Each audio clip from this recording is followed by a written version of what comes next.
Hello baby, Ram Ram. आज मैं अधिक मास में नरसिंह अवतार की कथा सुनाऊंगी, जिसके सुनन तब करोड़ों गुना फल मिल रहा है। अधिक मास में भगवान कृष्ण ने नरसिंह अवतार लिया था, इसलिए इसकी महत्व और अधिक हो गया है। तो जानते सुनियो। पूर्व काल में दिति के पुत्र हिरण्यकश्यप ने ब्रह्मा जी की बहुत आराधना की और उससे वरदान प्राप्त किया कि मुझे अमरता का वरदान दीजिए। लेकिन ब्रह्मा ने कहा, अगर वो पैदा हुआ तो उसका मृत्यु तो निश्चित है, आप कोई और वरदान मांगो। तब उसने कहा, मैं न अस्त्र से मरूँ, न शस्त्र से मरूँ, ना ऊपर मरूँ ना नीचे, ना 12 साल के किसी महीने में मरूँ, और न किसी मानव दानव किसी से न मरूँ। तो उसने ब्रह्मा ने तथास्तु कहा। तो वह ब्रह्मा से वर प्राप्त करके उसने त्रिलोकी को अपने वश में कर लिया और दैत्य होकर भी इंद्र का भोग करता रहा। और महान असुर स्वयं ही सूर्य, वायु, अग्नि, वरुण, चंद्रमा बना हुआ था। स्वयं ही कुबेर और यमराज भी था, संपूर्ण यज्ञों का भोग करता था। उसके डर से देवगण स्वर्ग छोड़कर भूमंडल पर विचरते थे। इस प्रकार गर्व से राक्षसों से कहता था कि मैं ही भगवान हूँ, सब मेरी स्तुति करो। इस प्रकार समस्त सिद्ध, गंधर्व, नाग आदि बाजे बजा बजा कर उसका यशोगान करते रहते थे। वह प्रसन्न होकर मदपान करता रहता था, अप्सराएं नृत्य करती रहती थी। लेकिन उसका प्रहलाद नाम का एक महाभाग्य पुत्र पैदा हुआ।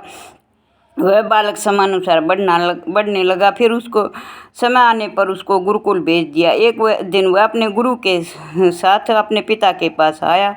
तब उस समय हिरण्यकश्यप मदिरा पान कर रहा था। तब उसने प्रहलाद से कहा, हे पुत्र, अब तक तुमने क्या पढ़ा है वह मुझे सुनाओ।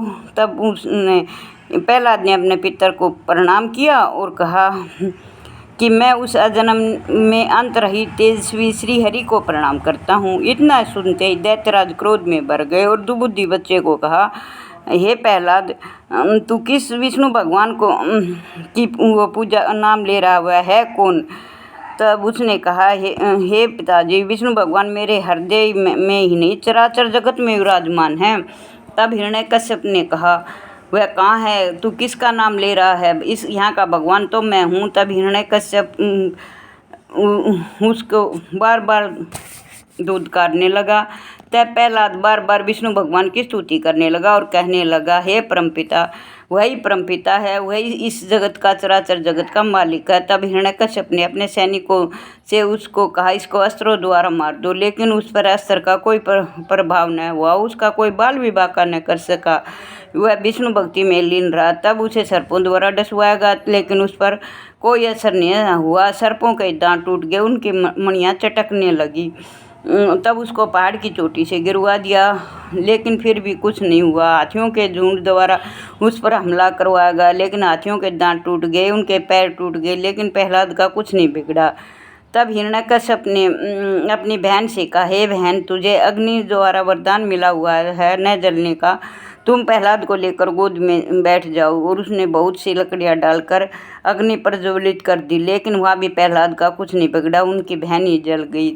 इसके बाद हिरण्यकश्यप को बड़ा क्रोध आया। उसने उसे बहुत से पर्वतों के नीचे दबवा दिया, और जब वो पर्वतों के नीचे दबाया गया तो धरती कांपने लगी, सारा चराचर जगत बहुत दुखी हुआ। तब विष्णु भगवान प्रकट हुए। तब नरसिंह अवतार लेकर उसने हिरण्यकश्यप का विनाश कर दिया।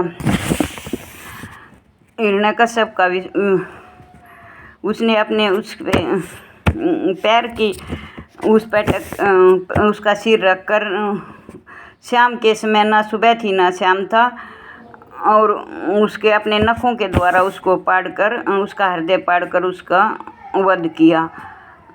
तो फिर भी उसका गुस्सा शांत नहीं हुआ। तब शिव शंकर भगवान ने उसको नदी में ले जाकर डाल दिया। तब वह अपना सौम्य रूप धारण करके प्रहलाद के सामने प्रकट हुआ और उनसे कहा, मैं तुम्हारी भक्ति से बहुत प्रसन्न हूँ, तुम और वरदान मांग लो। तो विष्णु भगवान ने बार बार प्रणाम किया और कहने लगे, हे भगवान प्रसन्न हो, हे चराचर जगत के मालिक प्रसन्न हो, हे विष्णु भगवान प्रसन्न हो। ऐसे बार बार स्तुति की। और प्रहलाद ने कहा, आप मेरे पिता को भी क्षमा कर दे, और जो भी जिसने भी हाथी, पहाड़, समुंदर, तालाब, वो तेल, हाथी, नाग देवता, जिन जिन ने भी सैनिकों ने मेरे ऊपर अत्याचार किया, सबको क्षमा कर दो, उनको भक्ति प्रदान करो। सब विष्णु भगवान की भक्ति, सब ने विष्णु भगवान तथास्तु कह के अंतर ध्यान हो गए और सब ने विष्णु भगवान की बार बार स्तुति की और उन्हें धन्यवाद दिया। इसके बाद प्रहलाद दैत्यों का राजा बन गया और राज्य करने लगा। वह इस लोक में असंख्य साल राज करके और अंत में विष्णु धाम को गया। जो आदमी इस प्रहलाद चरित्र को 11 द्वादशी अष्टमी पूर्णमासी अमावस्या को पढ़ेगा और सुनेगा, उसके सब पाप नष्ट हो जाएंगे, उसे गोदान के बराबर फल प्राप्त होगा। जिस प्रकार प्रहलाद की भगवान विष्णु ने समस्त आपत्तियों में रक्षा करी, वैसे ही सुनने वाले पढ़ने वाले की भगवान रक्षा करे। हे भगवान हमारे भी रक्षा करो प्रभु। ओम भगवते वासुदेवाय नमः। ओम भगवते वासुदेवाय नमः। ओम भगवते